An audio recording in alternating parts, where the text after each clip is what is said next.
क्या आपने कभी लाइफ में ऐसा मोमेंट फील किया है जब आप बिल्कुल कंफ्यूज हो गए हो, जब समझ नहीं आता कि सही क्या है और गलत क्या, जब दिल और दिमाग दोनों अलग अलग बात करते हैं? सोचो, अगर एक महान योद्धा जिसे दुनिया सबसे स्ट्रांग मानी हो, वो भी ऐसे ही टूट जाए तो?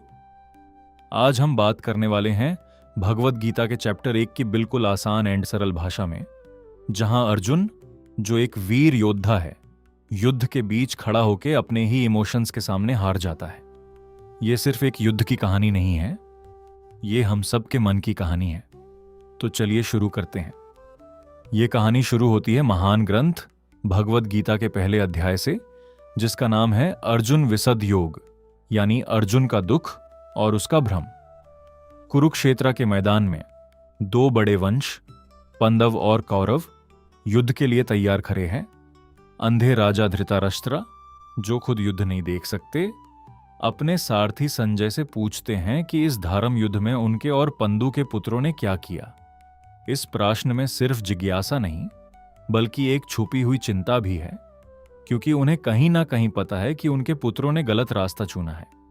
संजय बताना शुरू करते हैं कि कैसे दुर्योधन, जो कौरवों का नेता है, अपने गुरु द्रोणाचार्य के पास जाकर पांडवों की सेना को देखकर थोड़ा घबरा जाता है। बाहर से वो आत्मविश्वासी दिखने की कोशिश करता है और पांडव सेना की ताकत को बताकर अपनी सेना को प्रेरित करता है। वो अपने बड़े बड़े योद्धाओं का नाम लेता है, जैसे भीष्म, कर्ण और कृपाचार्य, लेकिन उसकी बातों से अंदर की बेचैनी भी साफ समझ आती है। दरअसल दुर्योधन को सिर्फ ये नहीं लग रहा कि सामने एक मजबूत सेना खड़ी है, बल्कि उसे यह भी महसूस हो रहा है कि पांडव सच के साथ हैं, और यही बात उसके मन को और ज्यादा अशांत कर रही है। इस तनाव के बीच युद्ध का माहौल और भी गहरा हो जाता है, जब अचानक से दोनों तरफ से शंख बजने लगते हैं। पहले भीष्म पितामह अपना शंख जोर से बजाते हैं, जैसे ये एक संकेत हो कि अब पीछे मुड़ने का कोई रास्ता नहीं। उसके तुरंत बाद श्री कृष्ण अपना दिव्य शंख पंचाजान्या बजाते हैं। अर्जुन देवदत्त और भीम अपना भयंकर पौंड्रा शंख। इन शंखों की आवाज सिर्फ आवाज नहीं होती, ये पूरे आसमान में गूंज उठती है, जमीन तक हिल जाती है, और हर योद्धा के दिल में एक अजीब सा जुनून और डर दोनों पैदा करती है। ये शंखनाद एक प्रकार से प्रकृति का भी ऐलान है, जैसे समय खुद कह रहा हो कि अब धर्मा और अधर्मा का फैसला होने वाला है। इस आवाज में एक तरफ उत्साह है, वीरता है, और दूसरी तरफ एक छुपा हुआ संकेत भी है कि इस युद्ध के बाद कुछ भी पहले जैसा नहीं रहेगा। ये पल सिर्फ युद्ध की शुरुआत नहीं, बल्कि इतिहास के सबसे बड़े मोड़ की शुरुआत है। इस माहौल के बीच अर्जुन, जो पांडवों का सबसे बड़ा धनुर्धर है, अपने सारथी श्री कृष्णा से कहता है कि वो उसका रथ दोनों सेनाओं के बीच ले चले। अर्जुन देखना चाहता है कि उसे किन लोगों के साथ लड़ना है, लेकिन अंदर ही अंदर वो शायद इस सच का सामना करने के लिए तैयार नहीं होता। जब कृष्णा रात को बीच में ले जाकर खड़ा करते हैं, तब अर्जुन अपने सामने जो देखता है, उसे उसका मन हिल जाता है। उससे अपने ही पितामह भीष्मा, गुरु द्रोणा, भाई बंधु, दोस्त और रिश्तेदार नजर आते हैं। वो लोग जिनसे उसने प्यार किया, जिनसे सीखा, जिनके साथ जिंदगी के अनेक पल बिताए। ये सिर्फ दुश्मन नहीं थे, ये उसकी पहचान का हिस्सा थे, और इसी वजह से उसका अंदर का योद्धा धीरे धीरे कमजोर पड़ने लगता है। उसके लिए यह युद्ध अब सिर्फ धर्मा का नहीं, बल्कि अपनों के खिलाफ खड़े होने का संकट बन जाता है। ये देखते ही अर्जुन के हाथ कांपने लगते हैं, मुंह सूख जाता है, शरीर कमजोर पड़ जाता है, और उसका प्रिय धनुष गांडीव हाथ से फिसलने लगता है। उसका मन भ्रम, दुख और दया के बीच उलझ जाता है, और वहीं से उसका असली विषद शुरू होता है। अर्जुन के दिल में गहरा संकट शुरू हो जाता है। वो कहता है कि ऐसे युद्ध का क्या फायदा जिसमें अपने ही लोगों का विनाश हो। ना उससे विजय चाहिए, ना राजा, और न ही सुख, क्योंकि जिन लोगों के लिए ये सब चाहिए, वही अगर सामने खड़े मरने के लिए हैं, तो जीत का क्या मतलब? अर्जुन और गहरा सोचता है और कहता है कि अपने ही कुल के लोगों को मारना पाप होगा। कौरव शायद लोभ और लालच में अंधे हो गए हैं, लेकिन हमें समझना चाहिए कि यह गलत है।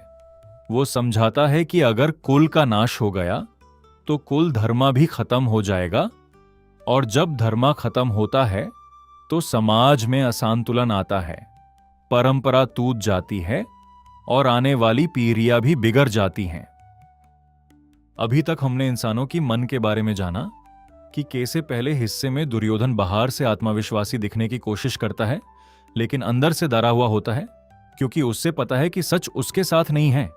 ये बिल्कुल वैसे ही है जैसे हम रियल लाइफ में कभी अपनी गलती होने पर भी उसे जस्टिफाई करते हैं, या इंटरव्यू एग्जाम के टाइम स्ट्रांग दिखते हैं पर अंदर से नर्वस होते हैं। दूसरे हिस्से में अर्जुन का इमोशनल कॉन्फ्लिक्ट दिखाई देता है। जब वो अपने ही लोगों को सामने देखता है तो उसका मन टूट जाता है और वो कंफ्यूज हो जाता है कि क्या सही है। ये सिचुएशन हमारी लाइफ में भी आती है, जैसे जब हमें फैमिली और करियर के बीच चूज करना पड़ता है या किसी अपने के खिलाफ सच बोलना पड़ता है। अर्जुन का दुख इतना बढ़ जाता है कि वो कहता है कि इससे अच्छा तो ये है कि वो बिना लड़े ही मर जाए, लेकिन अपने लोगों पर हथियार न उठाए। आखिरकार उसका मन और शरीर दोनों हार मान लेते हैं। वो अपना धनुष गांडीव नीचे रख देता है और रात में बैठ जाता है, पूरी तरह से टूट चुका होता है। ये सिर्फ एक योद्धा का हार मानना नहीं है, बल्कि एक इंसान का अपने इमोशंस के सामने झुक जाना है। इस तरह चैप्टर 1 हमें यह सिखाता है कि इंसान का मन बहुत जल्दी कंफ्यूज और कमजोर हो सकता है, चाहे वो कितना ही स्ट्रांग क्यों ना हो। अर्जुन जैसे महायोद्धा भी जब इमोशंस, अटैचमेंट और दार के बीच आता है तो वो अपनी ड्यूटी भूल जाता है और तुझ जाता है। रियल लाइफ में भी हमारे साथ ऐसा होता है। जब हमें कोई टफ डिसीजन लेना होता है, जैसे सही और गलत के बीच या अपनों और सच के बीच, तो हमारा मन कंफ्यूज हो जाता है। कभी दिल कुछ और कहता है, दिमाग कुछ और इसी कॉन्फ्लिक्ट में इंसान रुक जाता है, बिल्कुल अर्जुन की तरह। इसलिए यह चैप्टर यह बताता है कि लाइफ का सबसे बड़ा बैटल हमारे मन के अंदर होता है, और जब तक क्लैरिटी नहीं होती तब तक हम सही डिसीजन नहीं ले पाते। तो यह था पहला चैप्टर, अर्जुना विषाद योगा, जहां एक स्ट्रांग इंसान भी अपने मन के कंफ्यूजन और इमोशंस के सामने झुक जाता है। यह चैप्टर हमें यह सिखाता है कि लाइफ का सबसे बड़ा बैटल बाहर नहीं, बल्कि हमारे अंदर होता है, और जब तक हमारे पास क्लैरिटी नहीं होती तब तक हम सही फैसला नहीं ले पाते। लेकिन यह कहानी यहीं खत्म नहीं होती। असली ज्ञान अब शुरू होने वाला है। अगले चैप्टर में श्री कृष्ण अर्जुन को वो सच बताएंगे जो न सिर्फ उसकी जिंदगी बदलेगा, बल्कि हम सबकी सोच भी बदल सकता है। अगर आपको ये वीडियो पसंद आया हो तो लाइक, शेयर और सब्सक्राइब जरूर करिए, और मिलते हैं अगले चैप्टर में। जय श्री कृष्णा।